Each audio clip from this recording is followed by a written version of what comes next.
മികച്ച തുടക്കമായോ എന്ന ചോദ്യത്തിന് സാധ്യമായതിൽ മികച്ച തുടക്കം എന്നുള്ളതാണ് എൻ്റെ അഭിപ്രായം. ഞാൻ വളരെ സ്ട്രെയിറ്റ് ആയിട്ടൊരു സ്റ്റേറ്റ്മെൻറ്റ് പറയാം. തിരുവനന്തപുരം നഗരത്തിൽ പഴയ കോൺഗ്രസ്സുകാരെ ഇപ്പോൾ കാണാനില്ല. ആ കോൺഗ്രസ്സുകാരിൽ പലരും ഇപ്പോൾ ഇരിക്കുന്നത് മാലാർജി ഭവനിലാണ് എന്നുള്ളത് വസ്തുതയാണ്. ഞാൻ വെറുതെ പറയുന്നതല്ല. നിങ്ങൾ തിരുവനന്തപുരത്തെ രാഷ്ട്രീയ നിരീക്ഷണം നടത്തുന്ന ആരെടുത്ത് ചോദിച്ചാലും മതി. അതിപ്പോൾ കാച്ചാണി വാർഡിൽ നിന്ന് ഒരു കോൺഗ്രസ്സുകാരൻ BJP-യിൽ ചേർന്നു എന്നുള്ളതൊന്നും അത്ര വലിയ അത്ഭുതമായിട്ട് ഞാൻ കണക്കാക്കുന്നില്ല. അതാണ് കഴിഞ്ഞ 5 വർഷങ്ങളിൽ സംഭവിച്ചിരുന്നത്. പ്രേക്ഷകർ അറിയണം, 2015 35 സീറ്റുകളുണ്ടായിരുന്നു UDF-ന്. ആ 35-ൽ നിന്നാണ് കഴിഞ്ഞ തവണ 10ലേക്ക് 25 സീറ്റുകൾ നഷ്ടപ്പെടുത്തി UDF വീണത്. അതിൽ 8 സീറ്റുകൾ മാത്രമേ കോൺഗ്രസിന് കിട്ടിയുള്ളൂ. അപ്പോൾ നമ്മുടെ ചോദ്യമുണ്ട്, ബാക്കി സീറ്റുകൾ എവിടെ പോയി? അതിന് നേരെ നിങ്ങൾ BJP-യുടെ ഡാഷ്ബോർഡ് നോക്കിയാൽ മതി. എവിടെയാണോ കോൺഗ്രസിന് കുറഞ്ഞത് കൃത്യമായി BJP-ക്ക് തിരുവനന്തപുരത്ത് അത് കിട്ടിയിട്ടുണ്ട്. തിരുവനന്തപുരത്ത് BJP-ക്ക് 2015-ലുണ്ടായിരുന്നത് കേവലം എനിക്ക് 2010-ലുണ്ടായിരുന്നത് 6 സീറ്റുകൾ മാത്രമായിരുന്നു BJP-ക്ക് ഉണ്ടായിരുന്നത്. ആ 6 സീറ്റുകളാണ് അവർ പടിപടിയായിട്ട് വർദ്ധിപ്പിച്ച് ഇപ്പോൾ ഏറ്റവും 35 സീറ്റുകളിലേക്ക് 35 സീറ്റുകളിലേക്ക് എത്തിച്ചിരിക്കുന്നത്. പക്ഷേ അവരുടെ സങ്കല്പത്തിലുള്ളതുപോലെ തന്നെ പ്രധാനമന്ത്രിയെ സ്വീകരിക്കുന്നതിന് തലസ്ഥാനത്ത് ഒരു BJP നഗരസഭാ അധ്യക്ഷയുണ്ടായില്ല. അത് അവർ അടുത്ത വർഷം വീട്ടുമെന്നാണ് അവർ പറയുന്നത് എല്ലാ വർഷങ്ങളിലും. പക്ഷേ BJP-യുടെ വളർച്ച തിരുവനന്തപുരത്ത് നമ്മൾ കാണാതിരുന്നുകൂടാ. അപ്പോൾ തിരുവനന്തപുരത്തുണ്ടായിരുന്ന കോർപ്പറേഷനിലുണ്ടായിരുന്ന കോൺഗ്രസ്സുകാർക്ക് എന്ത് സംഭവിച്ചു എന്നുള്ള ചോദ്യത്തിൻ്റെ ഉത്തരം അത് നേരെ പോയി BJP-യിലേക്ക് പലരും ചേർന്നു എന്നുള്ളതാണ് ഉത്തരം നമുക്ക് കിട്ടുന്നത്. പെർസെൻറ്റേജ് വൈസ് നമ്മളൊന്ന് കണക്കിലെടുത്ത് നോക്കൂ. പെർസെൻറ്റേജ് വൈസ് കണക്കിലെടുത്ത് നോക്കിയാൽ 2015-ലും 2020-ലും സംഭവിച്ചിരിക്കുന്ന വലിയ ഷിഫ്റ്റ് നിങ്ങൾക്ക് കാണാൻ പറ്റും. ആ ഷിഫ്റ്റ് മുഴുവൻ പോയിരിക്കുന്നത് കോൺഗ്രസിൽ നിന്നാണ്, നേരെ BJP-യിലേക്കാണ് ആ ഷിഫ്റ്റ് പോയിരിക്കുന്നത്. അതാണ് അതിൽ ഏറ്റവും കൗതുകകരം. ഞാൻ 2010-ലെ കണക്ക് പറയാം. 2010-ൽ 40 സീറ്റുകളാണ് UDF-നുണ്ടായിരുന്നത്. 40 സീറ്റുകളാണ്. അവിടെ അപ്പോഴും LDF തന്നെയായിരുന്നു മുൻപിൽ നിന്നിരുന്നത്. ആ 40-ൽ നിന്ന് വളരെ സാവധാനം കുറയുന്നു. അങ്ങനെ കുറഞ്ഞ് ഒടുവിൽ 10 മാറുന്ന സാഹചര്യം ഉണ്ടാകുന്നു. ഇതെങ്ങനെ മാറി എന്നുള്ളതാണ് ചോദ്യം. നേരെ BJP-യുടെ വളർച്ചയാണ് അതുണ്ടായത് എന്നുള്ളതാണ് വസ്തുത നമ്മുടെ മുന്നിൽ നിൽക്കുന്നത്. അങ്ങനെയാണ് തിരുവനന്തപുരത്തിൻ്റെ ഇപ്പോഴത്തെ രാഷ്ട്രീയ സാഹചര്യം. അവിടെ നിന്നും 10 സീറ്റിൽ നിന്ന് അഥവാ 8 സീറ്റിൽ നിന്ന് കോൺഗ്രസിന് ശക്തമായൊരു തിരിച്ചുവരവ് നടത്തണമെങ്കിൽ അവിടെ ഒരു നരേറ്റീവ് ഉണ്ടായ മതിയാവൂ. അവിടെ ജനങ്ങളെ വിശ്വസിപ്പിക്കണം എന്തുകൊണ്ട് തിരുവനന്തപുരം നഗരത്തിൽ കോൺഗ്രസിന് സാധ്യതയുണ്ട്. ഒന്ന്, കേരളത്തിൽ അത്ര വലിയ ശക്തമായ ഒരു ഭരണവിരുദ്ധ വികാരം കഴിഞ്ഞ ദിവസങ്ങളിൽ നമുക്ക് കാണാൻ പറ്റുന്നില്ല. കാര്യം എല്ലാ ചർച്ചകളും ഒരു സർക്കാർ അനുകൂല ചർച്ചയായിട്ട് മാറുന്നു. പ്രഖ്യാപനങ്ങൾ വരുന്നു. ഈ പെൻഷൻ അടക്കമുള്ള വലിയ വമ്പൻ പ്രഖ്യാപനങ്ങൾ വരുന്നു. വീട്ടമ്മമാർക്ക് 1000 രൂപ കൈപ്പറ്റിയാണ്. പ്രിയപ്പെട്ട പ്രേക്ഷകർ നോക്കൂ, ഈ കോർപ്പറേഷനിൽ വോട്ട് ചെയ്യാൻ പോകുന്നവരിൽ വീട്ടിലിരിക്കുന്ന വീട്ടമ്മമാർ 1000 രൂപ കൈപ്പറ്റി. എനിക്ക് 2000 രൂപ കൈപ്പറ്റും. നവംബർ മാസത്തിലെ 1000 രൂപയും ഡിസംബർ മാസത്തിലെ 1000 രൂപയും കൂടെ കൈപ്പറ്റും. ഈ തെരഞ്ഞെടുപ്പിന് മുൻപ് ആ കൈപ്പറ്റിയിരിക്കുന്ന വോട്ടർമാരാണ്. ഈ അവരുടെ വീട്ടിൽ പെൻഷൻ പറ്റുന്നവരുണ്ടെങ്കിൽ 3600-ഉം 2000-ഉം 2 മാസം കൊണ്ട് 5600 രൂപ വീതം കൈപ്പറ്റിയിരിക്കുന്നവരാണ് വോട്ട് രേഖപ്പെടുത്താൻ പോകുന്നത്. അവരുടെ മുന്നിൽ ചില വാഗ്ദാനങ്ങൾ അവരനുഭവിക്കുന്ന ഒരവസ്ഥയായിട്ട് മാറുന്നുണ്ട്. തിരുവനന്തപുരം നഗരത്തിലെ ഇപ്പോൾ വയോജനക്ഷേമത്തിൻ്റെ കാര്യത്തിൽ ഇന്ത്യയിലെ ഏറ്റവും മികച്ച വയോജനക്ഷേമ തദ്ദേശ സ്ഥാപനമായിട്ട് തെരഞ്ഞെടുക്കപ്പെട്ടിരിക്കുന്നത് ഈ തിരുവനന്തപുരം നഗരത്തെയാണ്. ഏറ്റവും പ്രായം കൂടിയ ആളുകൾ, ഇനി ചെറുപ്പക്കാരുണ്ടെങ്കിലോ, ഞാൻ കഴിഞ്ഞ തവണത്തെ വോട്ടർ നമ്മൾ പെർസെൻറ്റേജ് വൈസ് കൂടി നമ്മളൊന്ന് പരിശോധിക്കുമ്പോൾ മനസ്സിലാവും. കഴിഞ്ഞ തവണ തിരുവനന്തപുരം നഗരത്തിൽ ഏറ്റവും കൂടുതൽ ചെറുപ്പക്കാർ വോട്ട് ചെയ്തിരിക്കുന്നത് LDF-നാണ്. അത് കഴിഞ്ഞാൽ പിന്നെ വരുന്നത് BJP-ക്കാണ്. അത് കഴിഞ്ഞു മാത്രമാണ് കോൺഗ്രസിൻ്റെ പ്രിഫറൻസ് വരുന്നത്. അതുകൊണ്ടുകൂടിയാണ് ആ സാധ്യത കൂടി മുന്നിൽ കണ്ടുകൊണ്ടാണ് എന്ത് സംഭവിച്ചിരിക്കുന്നത്. കോൺഗ്രസ് KSU നേതാക്കളടക്കം ഇപ്പോൾ വൈഷ്ണവ അടക്കമുള്ളവരെ മുട്ടട പഞ്ചായത്ത്, അതായത് CPM-ൻ്റെ വാർഡാണ്, അവിടെ തന്നെ വൈഷ്ണവ അടക്കമുള്ളവരെ നിർത്താനുള്ള കാരണവും അതാണ്. യൂത്ത് കോൺഗ്രസിന് പ്രാതിനിധ്യം നൽകിക്കൊണ്ട് പുതുമുഖങ്ങൾക്ക് പ്രാതിനിധ്യം നൽകുന്നു.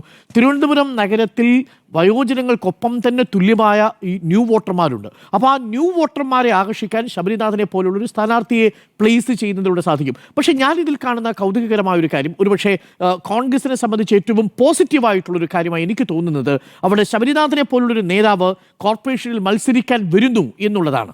സാധാരണ അങ്ങനെ തയ്യാറെടുക്കില്ല. ഇപ്പോൾ ഭരണമാറ്റമാണ് ആഗ്രഹിക്കുന്നതെങ്കിൽ MP-മാർ MLA ആവാനായിട്ട് വരാനിരിക്കുന്ന കാലമാണ്. അത് അധികാരത്തിൻ്റെ ഒരു സ്വാധീനം കൊണ്ടാണ്. കാര്യം കേന്ദ്രത്തിലൊന്നും ചെയ്യാൻ കഴിയുന്നില്ല. ഇനി സംസ്ഥാനത്ത് അധികാരം കിട്ടിയാൽ മന്ത്രിയാകാമെന്നുള്ളത് കൊണ്ടാണ്. പക്ഷേ ആ സാഹചര്യത്തിലാണ് ഇവിടെ എന്താ സംഭവിക്കുന്നത്.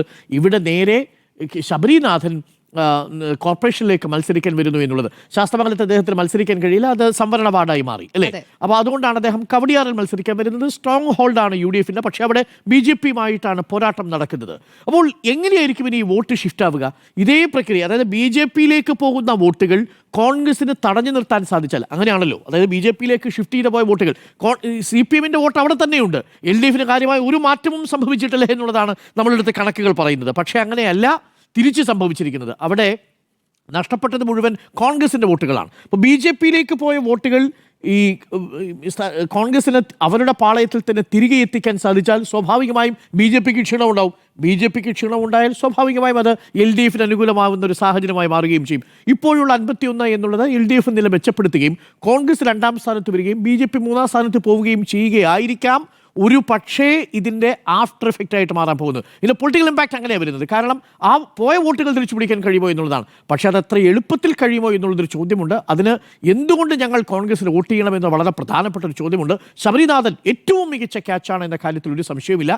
ശബരിനാഥ് കോർപ്പറേഷനിൽ വിജയിക്കുകയാണെങ്കിൽ ഒരു 30 സീറ്റുകളെങ്കിലും ശബരിനാഥൻ്റെ നേതൃത്വത്തിൽ പിടിക്കാൻ കഴിഞ്ഞാൽ തീർച്ചയായിട്ടും അടുത്ത ലോക്സഭാ സ്ഥാനാർത്ഥി ശശി തരൂർ മത്സരിക്കുന്നില്ലെങ്കിൽ ഈ ശബരിനാഥനാവാനുള്ള സാധ്യതയുമുണ്ട്. അതായിരിക്കാം അദ്ദേഹത്തിനുള്ള ഒരു പ്രോമിസ് ആയിട്ട് ഞാൻ മനസ്സിലാക്കുന്നത്. അതിനുള്ള യോഗ്യതയും ശബരിനാഥനുണ്ട് എന്നത് തെളിയിച്ചതാണ്. അപ്പോൾ ഈ മേയർ ആര്യ രാജേന്ദ്രനെ മാറ്റി നിർത്തുന്നത് നിയമസഭയിൽ തീരുമാനമായിട്ടില്ല. ഇപ്പോൾ വരുന്ന വിവരം അനുസരിച്ച് അവർ വനിതാ സംവരണ വാർഡ് അല്ലാത്തതുകൊണ്ട് അവിടെ പൊതു സ്ഥാനാർത്ഥി വരാനാണ് സാധ്യതയുള്ളത്. ചിലപ്പോൾ നമുക്ക് പറയാൻ പറ്റില്ല. കഴിഞ്ഞ തവണ അവിടെ പരിഗണിച്ചത് അതിലൊന്ന് പുഷ്പലതയെ പരിഗണിച്ചിരുന്നു. കഴിഞ്ഞ തവണ പരിഗണിച്ച മറ്റൊന്ന് OG അലീനയായിരുന്നു. പക്ഷേ OG അലീന തോറ്റു. കുന്നുകുഴി വാർഡിലാണ് AKG സെന്റർ ഇരുന്ന സ്ഥലത്ത് CPM തോക്കുന്ന സാഹചര്യമുണ്ടായി. അതേപോലെ നെടുങ്കാടകമാണെന്ന് തോന്നുന്നു, അവിടെയാണ് പുഷ്പലത പരാജയപ്പെടുന്ന സാഹചര്യമുണ്ടായി. കരിക്കകത്ത് പരാജയപ്പെട്ടത് മേയർ തന്നെയാണ്. മേയർ കഴിഞ്ഞ തവണയും പരാജയപ്പെട്ടു. കഴിഞ്ഞ തവണ ശ്രീകുമാർ മേയർ കരിക്കകത്ത് പരാജയപ്പെട്ടു. പക്ഷേ അവിടെ LDF വിജയിച്ചു. അത് ഓരോ വാർഡിലും സംഭവിക്കുന്ന ചെറിയ ആകെ 1000-1200 വോട്ടർമാരാണല്ലോ ഈ കാര്യങ്ങൾ തീരുമാനിക്കുന്നത്. ചെറിയ ഷിഫ്റ്റ് ആണെങ്കിൽ പോലും അത് വലിയ രീതിയിൽ ബാധിക്കും. അത് 112 വോട്ടിനാണ് അന്നത്തെ മേയർ പരാജയപ്പെട്ടത്. പക്ഷേ കോർപ്പറേഷൻ LDF പിടിച്ചെടുക്കുന്ന സാഹചര്യമുണ്ടായി. അപ്പോൾ LDFിൽ നടന്നു പോയവർ കോൺഗ്രസിൽ നടന്നു പോയവർ തിരികെ കോൺഗ്രസിലേക്ക് വന്നാൽ കോൺഗ്രസിന് ഭേദപ്പെട്ട ഒരു പ്രകടനം അവിടെ കാഴ്ചവെക്കാൻ സാധിക്കും. ഇത് കോൺഗ്രസിന് ഒരു മികച്ച സാധ്യമായതിൽ വെച്ച് ഏറ്റവും മികച്ച തുടക്കമാണ്. ശബരിനാഥനെ പോലെ വളരെ പ്രോമിസിംഗ് ആയ ഒരു തരത്തിലുള്ള അഴിമതിയുടെ കറയും പുരളാത്ത വളരെയധികം ഇമാജിനേറ്റീവായ മികച്ച സംവാദകനും എന്നാൽ സംയമനത്തോടുകൂടി കാര്യങ്ങളെ വിശദീകരിക്കുകയും ചെയ്യുന്ന ശബരിനാഥൻ നല്ല കാൻഡിഡേറ്റ് ആണ് എന്നെ സംബന്ധിച്ച്. അപ്പോൾ അതുകൊണ്ട് ശബരിനാഥൻ്റെ നേതൃത്വത്തിൽ കോൺഗ്രസ് വരുന്നതിനെ നമ്മൾ സ്വാഗതം ചെയ്യുകയാണ്. മാത്രമല്ല ആ ട്രെൻഡ് അതാണ് അപ്രീഷിയേറ്റ് ചെയ്യപ്പെടുന്നത്. അതിലെ രാഷ്ട്രീയത്തെയാണ് അപ്രീഷിയേറ്റ് ചെയ്യേണ്ടത്. നിങ്ങൾ രാഷ്ട്രീയം ലോക്സഭയിലും നിയമസഭയിലും മന്ത്രി കാറുകളിലും മന്ത്രി വസതികളിലും താമസിക്കുന്നതല്ലെന്നും അത് നഗരസഭകളിലും ഗ്രാമസഭകളിലും പ്രവർത്തിക്കുന്നതാണെന്നുള്ളൊരു പൊളിറ്റിക്കൽ മെസ്സേജ് കോൺഗ്രസിന് ഇതിലൂടെ കൊണ്ടുവരാൻ സാധിച്ചു എന്നതാണ് ഞാൻ മനസ്സിലാക്കുന്നത്. ആൻഡ് നറേറ്റീവിനെയും ബാക്കി എല്ലാ ഇടങ്ങളിലും ഉണ്ടാവുകയാണെങ്കിൽ സ്വാഭാവികമായും ഒരു മാറ്റത്തിനുള്ള സാധ്യതയുണ്ട്. അങ്ങനെ ഒരു നറേറ്റീവ് ആവശ്യമുണ്ട് കോൺഗ്രസിന് ഈ ഘട്ടത്തിൽ എന്നുള്ളതാണ്. നിലവിൽ വെന്റിലേറ്ററിലാണ് തിരുവനന്തപുരത്ത് കോർപ്പറേഷനിൽ. ആ വെന്റിലേറ്ററിൽ നിന്ന് മാറ്റി റൂമിലേക്കെങ്കിലും മാറ്റാൻ ഈ ശബരിനാഥന്റെ വരവോടുകൂടി സാധിക്കട്ടെ എന്ന് നമുക്ക് പ്രതീക്ഷിക്കാം.